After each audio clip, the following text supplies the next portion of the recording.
Connaissez-vous la naissance du prince des ténèbres? C'est ce que nous verrons aujourd'hui à l'émission La Parole vivante.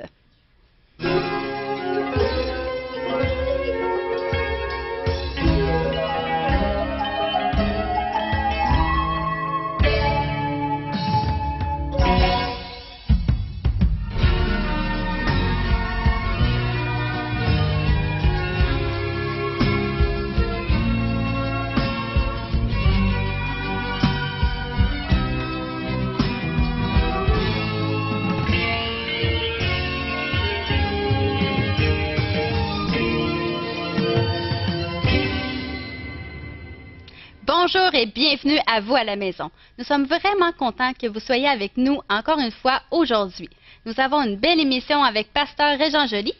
Oui, bonjour Marianne. Bonjour Régent. Avec un tel titre d'émission, on se croirait à l'Halloween ou bien dans un film là, qui vient d'être produit, puis il va sortir bientôt à l'écran. Pour le vendredi le 13. Peut-être, oui, mais c'est vrai que c'est l'effervescence, ça refait fureur, tous ces films-là de sorcellerie, d'Harry Potter, et puis là, le prince des ténèbres.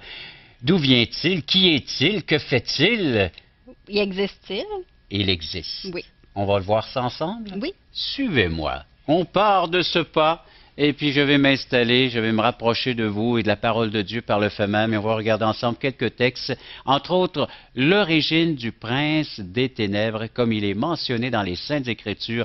Vous savez, la Bible nous parle de notre origine, elle parle de l'origine de ce monde, mais elle parle aussi de l'origine du mal. D'où vient le mal? D'où vient le fait que nous sommes aux prises avec ce problème, cette manifestation sur diverses formes du mal. Et ça commence dès la naissance et malheureusement jusqu'au décès. Nous sommes aux prises avec cette présence donc dans notre vie et il est décrit, il va sans dire, donc par de multiples formes et aussi donc on essaie. Si vous remarquez que ce soit la science, que ce soit donc nos spécialistes, on essaie d'y remédier. Ça coûte très cher, cette présence du mal dans notre société. Donc, lisons ensemble tout d'abord le prophète Ézéchiel. Prophète Ézéchiel, chapitre 28, vous allez donc entendre parler, et il va sans dire, de cette présence, de cet être qui fut créé de la part de Dieu. Dieu n'a pas créé le mal, Dieu n'a pas créé donc cet être, il va sans dire méchant, mais il a créé un être qui était bon. Et regardez bien la description de la création de Dieu à son départ, lorsqu'il a débuté naturellement, c'était un ange. Donc, Ézéchiel 28, verset 1, la parole de l'Éternel me fait adressant ces mots, « Fils de l'homme, dit au prince de Tyr, ainsi parle le Seigneur l'Éternel, ton cœur s'est élevé et tu as dit, je suis Dieu. » Voilà le début. Voilà naturellement donc les premières paroles qui ont sorti de cette création angélique. Il avait été créé pour adorer Dieu, pour accepter le plan de Dieu pour sa vie, mais il s'est rebellé, s'est révolté. Dieu a donné donc un choix à toute sa création, un choix de l'aimer, de le servir, ou un choix de se révolter, de se rebeller. C'est ce qu'on voit également chez la race humaine. Et cet être a décidé de se rebeller contre son Créateur. Ton cœur s'est élevé, tu as dit, je suis Dieu. Il a tassé le Créateur afin de prendre sa place.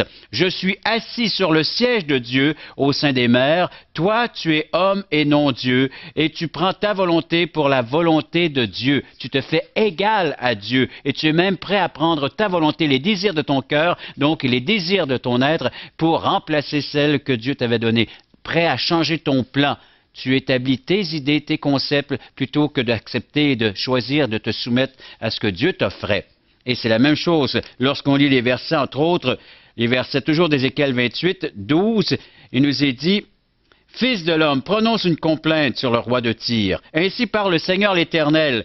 Tu mettais le sceau à la perfection, tu étais plein de sagesse, parfait en beauté. » Il parle de cet ange.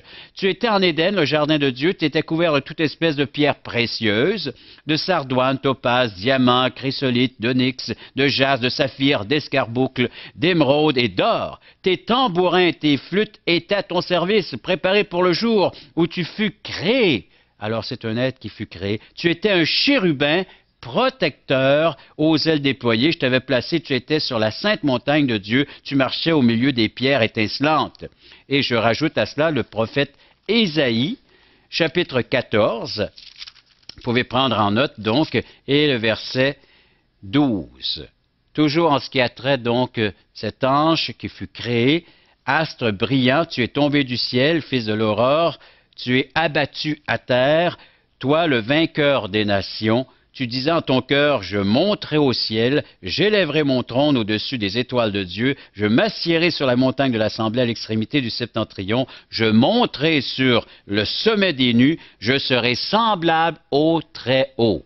Un autre texte qui nous parle de ce début du mal, c'est une pensée orgueilleuse, une pensée de vouloir prendre la place de Dieu. Et malheureusement, nous aussi, donc, une fois que Satan, que cet ange déchu est venu sur cette terre, il a entraîné dans cette forme de pensée toute l'humanité. Nous sommes aux prises avec la pensée orgueilleuse, nous sommes aux prises avec un comportement orgueilleux, nous sommes aux prises donc avec ce mal qui déclare la guerre au Créateur, nous ne voulons pas se soumettre, nous ne voulons pas accepter le merveilleux plan de Dieu que Dieu a pour notre vie, un plan qui est bon, agréable et même parfait, voulant plutôt vivre notre vie comme nous l'entendons. C'est exactement les traits de caractère, les traits donc du personnage ici qui a été mentionné, celui qui a été précipité dans le séjour des morts et puis dans les profondeurs de la fosse. Vous pouvez vaincre ce mal, vous pouvez changer votre attitude, même votre caractère, votre personnalité si vous voulez, en vous confiant dans ce que le Seigneur Jésus-Christ est prêt à vous offrir aujourd'hui. Nous vous invitons à nous contacter pour recevoir gratuitement de la littérature. Vous recevrez le Nouveau Testament, une portion des Écritures relatant la vie de Jésus, ainsi que l'Évangile de Jean qui parle de comment connaître Jésus et sa merveilleuse promesse. Un tract, Aujourd'hui l'espoir, c'est Jésus seul. Et finalement, un livre de relations d'aide sur la Bible de June Hunt qui nous parle que la Bible est la source suprême de la révélation du sens de la vie. Alors n'hésitez pas à appeler, c'est gratuit. Nous voyons cet adversaire maintenant de Dieu à l'œuvre sur cette terre dès le début, dès le récit de la création dans Genèse chapitre 3. Vous allez le voir se présenter sous forme de serpent, donc à la race qui était représentée ici par Adam et Ève, entre autres. Ève qui est séduite la première, ensuite Adam qui est entraîné. Et il fait douter, il va sans dire Adam et Ève, de l'enseignement, de la parole de Dieu, de la fidélité, de la bonté de Dieu, de la justice de Dieu. Dieu, donc, avait placé cette création unique dans ce paradis, dans cet endroit où il faisait bon vivre, et Satan est venu tout détruire cela. En séduisant Adam et Ève, il leur a donc partagé sa nature pécheresse. Il va sans dire que l'état chaotique a suivi sur cette terre, et par le fait même, tout ce que nous pouvons vivre aujourd'hui, expérimenter, ce qui nous blesse, ce qui nous fait mal, ce qui nous détruit même. Donc, tout cela, cette présence est arrivée dans Genèse 3 à cause de cette intervention maléfique de ce prince des ténèbres qui est venu établir son royaume sur cette terre, et tous les êtres humains sont devenus des sujets ou des disciples ou maintenant des représentants, c'est-à-dire portant la même nature que lui, la nature pécheresse, la nature orgueilleuse dans nos pensées, et c'est ce qui reflète dans nos actions. Alors de la façon que nous pensons, c'est la façon dont nous vivons également, nous nous exprimons. Comment est-ce que tout cela fonctionne? Alors, ayant hérité maintenant cette nature pécheresse, donc, il va sans dire, Satan peut nous émettre ses pensées, peut maintenant nous partager de la façon que lui, il vit, de la façon dont il pense, dans cette rébellion, dans cette révolte à l'égard du Créateur. Et regardez, on se pose des questions. Comment se fait-il que nous avons peu d'intérêt pour ce qui vient de Dieu, entre autres la Bible? Sans l'avoir lu, on est prêt à rejeter ce livre, à renier cette vérité, alors qu'on ne prend même pas la peine d'en prendre connaissance, d'en lire des extraits. Déjà, comment se fait-il que juste le fait d'entendre parler de Dieu, regardez nos réactions, remarquez comment est-ce que vous réagissez lorsque quelqu'un voudrait donc entreprendre avec vous un dialogue ou juste partager avec vous l'amour même de Dieu, les sentiments de Dieu, la nature de Dieu. On réagit. Pourquoi? Parce qu'on porte cette nature maintenant de l'ennemi de Dieu. Dieu, naturellement, aimerait changer tout cela, aimerait naturellement que nous puissions vivre une transformation radicale. Donc, il va sans dire, le Satan nous communique ou télécommande ses pensées et nous atteint par le fait même, nous fait vivre et expérimenter le mal à cause de cette nature qu'on a héritée de sa part. Comment est-ce que Dieu va intervenir? J'aimerais juste qu'on puisse lire donc Matthieu 25. Dans Matthieu chapitre 25, vous allez voir comment est-ce que le Seigneur intervient en ce qui a trait son ennemi, son seul, unique ennemi. Et dans Matthieu 25, verset 41, il parle ici à l'humanité entière par son enseignement, le Seigneur Jésus-Christ. Il dit qu'on devrait aider et soutenir nos semblables. Mais pourquoi nous avons tant de difficultés à le faire? Eh bien, c'est ce que le texte nous dit. Il est dit au verset 41, il dira à ceux qui seront à sa gauche, c'est-à-dire à ceux qui n'auront pas accompli le bien que le Seigneur attendait de leur part, retirez-vous de moi, maudits, allez dans le feu éternel qui a été préparé pour le diable et pour ses anges. Donc, ce lieu de perdition éternelle, cet endroit a été créé non pour les êtres humains, mais nous lisons encore Matthieu 25, 41, je tiens à le préciser et à le répéter, il dira à ceux qui seront à sa gauche, c'est-à-dire à ceux qui n'auront pas accompli le bien pour lequel ils avaient été créés et mis sur cette terre, donc ils ont manqué à accomplir les œuvres que Dieu avait préparées d'avance afin qu'ils puissent être glorifiés par ces mêmes œuvres, il dit « Retirez-vous de moi », il parle à ces êtres humains qui ont failli, qui ont manqué l'accomplissement de ces œuvres. Retirez-vous de moi, maudits, c'est-à-dire rejetés. Allez dans le feu éternel qui a été préparé pour le diable et pour ses anges, c'est-à-dire toute cette partie donc d'êtres angéliques qui ont été entraînés dans la révolte, dans la rébellion. Le premier péché ou la première guerre spirituelle a eu lieu dans les lieux célestes, dans la présence de Dieu, et ensuite sur cette terre. Alors, nous vivons plusieurs combats spirituels. Nous allons voir qu'est-ce qui est l'enjeu de cette guerre ou de cette lutte spirituelle dans laquelle nous sommes entraînés, et qu'on le veuille ou pas. Et voilà pourquoi il faut prendre un choix, faire des décisions de quel côté nous voulons aller, dans quel camp nous voulons vivre, dans le camp, il va sans dire, appartenant à Satan ou dans le camp appartenant à Dieu. Et on peut transférer, on peut choisir le camp dans lequel nous voulons vivre et d'expérimenter soit le mal ou soit le bien. C'est possible pour nous, êtres humains, à changer. Donc, l'enfer, si vous voulez, n'a jamais été créé pour l'être humain, mais si nous y allons, c'est parce que nous faisons partie du mauvais camp, où nous demeurons dans le camp adverse, plutôt que de transférer dans le camp où est-ce qu'il ferait bon vivre et d'être en communion, d'être dans cette intimité avec notre Dieu créateur. Beaucoup de choses certainement à réfléchir, donc je vous donne un temps afin que vous puissiez le faire en réfléchissant sur ces vérités qui viennent d'être partagées avec vous. Nous vous invitons à nous contacter pour recevoir gratuitement de la littérature. Vous recevrez le Nouveau Testament, une portion des Écritures relatant la vie de Jésus, ainsi que l'Évangile de Jean qui parle de comment connaître Jésus et sa merveilleuse promesse. Un tract, Aujourd'hui l'espoir, c'est Jésus seul. Et finalement, un livre de relations d'aide sur la Bible de June Hunt, qui nous parle que la Bible est la source suprême de la révélation du sens de la vie. Alors n'hésitez pas à appeler, c'est gratuit. Vous êtes aux prises avec le mal, avec, il va sans dire, cette présence néfaste dans votre vie. Mais vous pouvez éviter le pire. Non seulement la présence du péché présentement dans votre vie, mais éviter les conséquences du péché, la destruction ou, si vous voulez, la perdition éternelle, parce que ce péché nous détruit.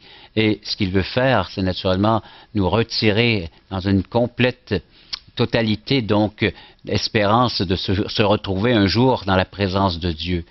Ne laissez pas le péché faire son œuvre et surtout Satan de vouloir vous conduire, vous emmener là où il est destiné lui-même, dans un lieu de perdition éternelle. Lisons ensemble Apocalypse chapitre 20, le verset 10.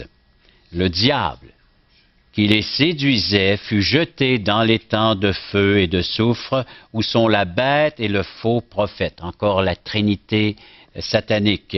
Alors la bête, le faux prophète et le diable, qui est l'investigateur donc de cette trinité, parce que tout ce qu'il veut, c'est imiter Dieu, prendre la place de Dieu, donc être à sa place, se faire passer pour Dieu. Il va y arriver un bout de temps. Vous allez voir dans l'Apocalypse, il va pouvoir établir vraiment son royaume et naturellement les habitants de la terre vont accepter la venue de cette bête, de ce faux prophète, influencé par ce pouvoir des ténèbres.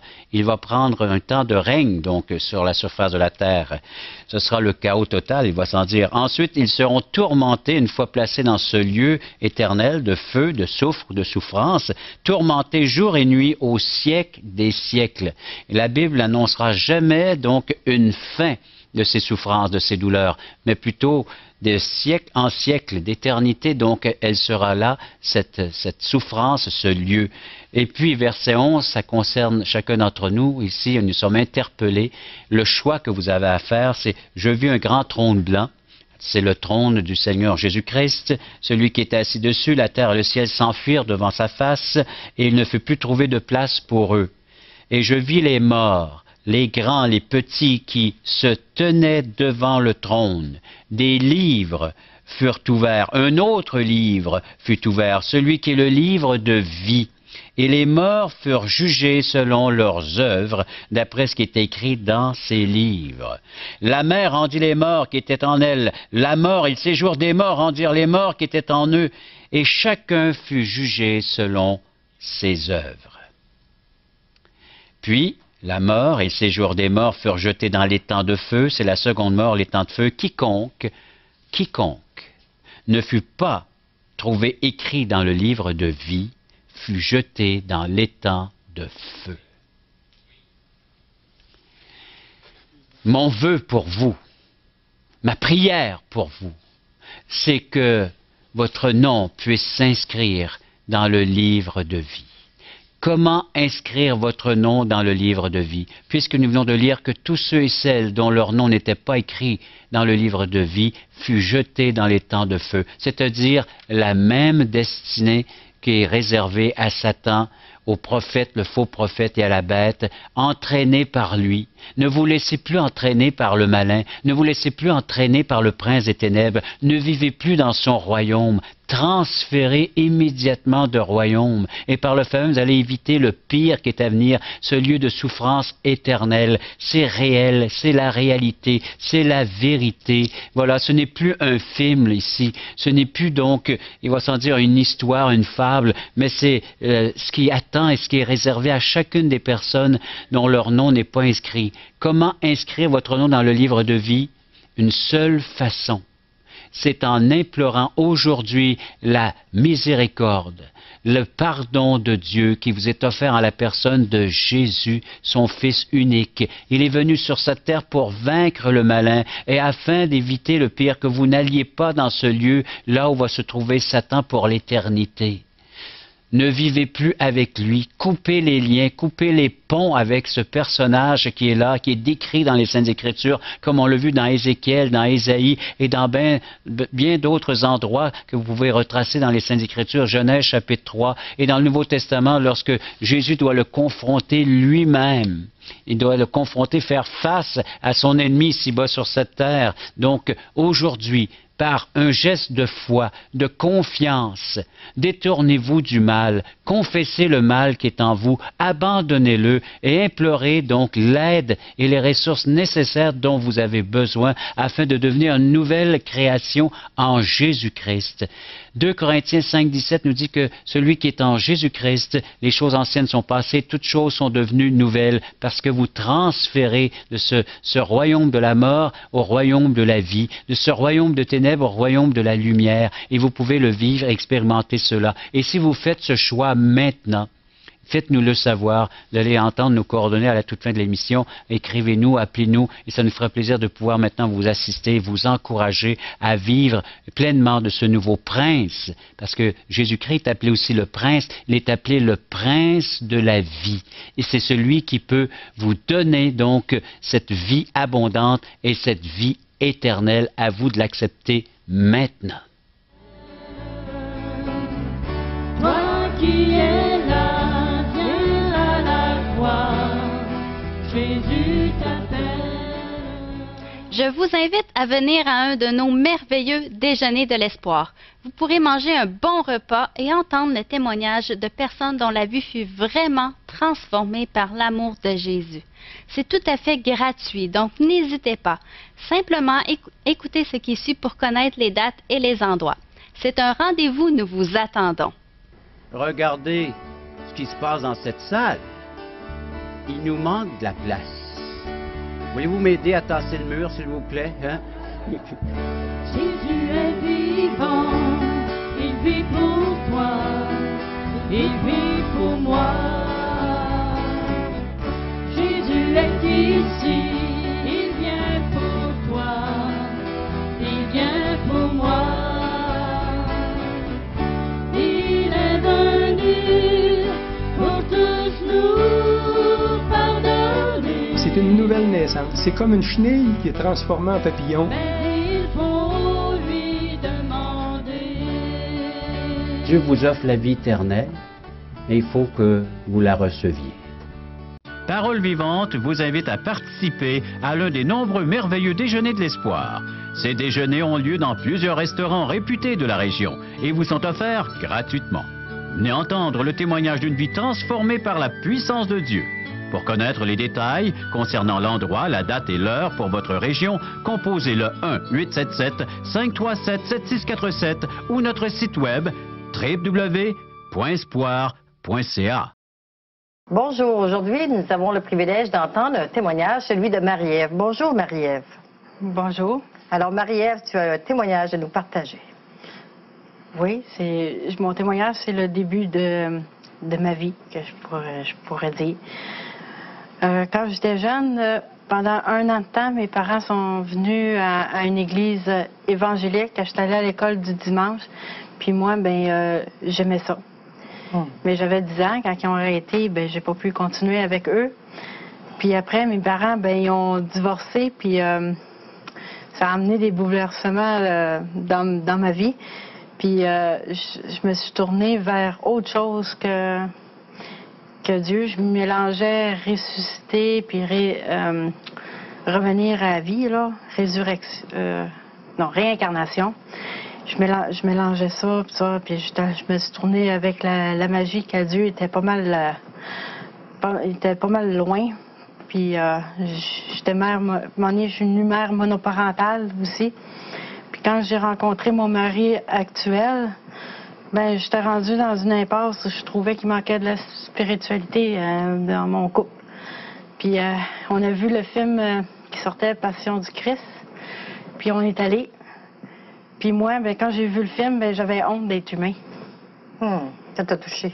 Ah oui, j'ai broyé tout le long.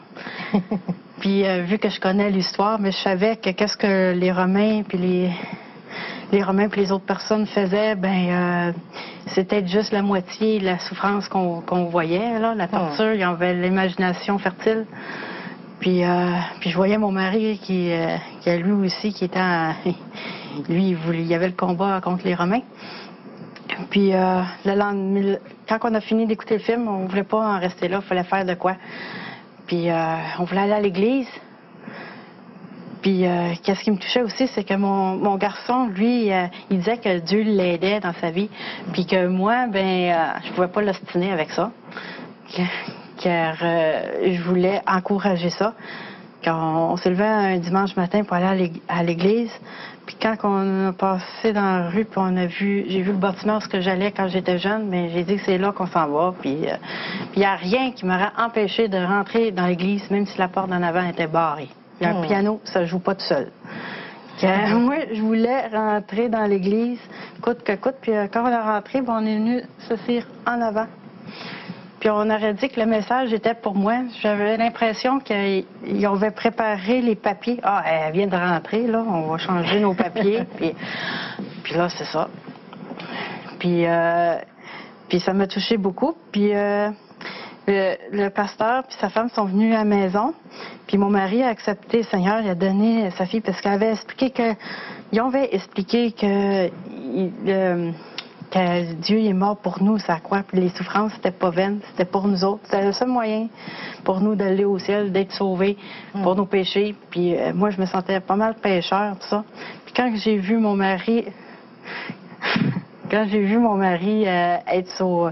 faire sa prière de repentance, puis accepter le Seigneur, puis que le pasteur a dit, toi, Marie-Ève, tu le veux-tu? Puis juste parce que j'ai de la gêne, j'ai dit non. je voyais mon mari tout bien content, puis pas moi. J'étais renfoncée, là. J'ai passé la pire nuit qu'il n'y a pas parce que j'étais à côté sur le mur. J'avais le droit d'aller à gauche ou à droite. Puis moi, j'avais pas fait de choix. C'est comme j'avais pas le choix de faire un choix que le lendemain matin, ben dans mon salon tout seul, ben j'ai donné ma vie au Seigneur.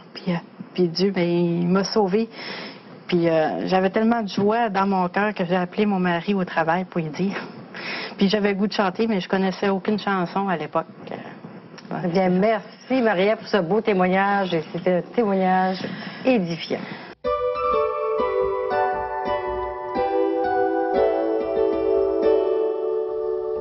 Donc, le prince des ténèbres existe et il est à l'origine du mal. Il est à l'œuvre sur la terre et incite les gens à faire le mal et à avoir des désirs contraires à ceux de Dieu. Mais comme Régent nous l'a très bien expliqué, la solution a été envoyée par Dieu, soit son Fils, le Seigneur Jésus-Christ, pour mourir pour nos péchés afin que nous puissions avoir la vie éternelle. Quel beau résumé, Marianne, que tu fais de cet enseignement d'aujourd'hui. Si les gens ont pu écouter et avoir naturellement ce résumé en mémoire, parce qu'ils en auront grandement besoin. Ils ont un choix. Vous avez un choix à faire concernant votre destinée. Les gens, souvent, ils vont nous dire, ben, Dieu seul le sait ce qui arrivera après la mort. Vous pouvez le savoir si vous vous référez aux Saintes Écritures, à la Bible. Et par le fait même, vous avez un choix, donc. Vous pouvez choisir où vous serez dans l'éternité.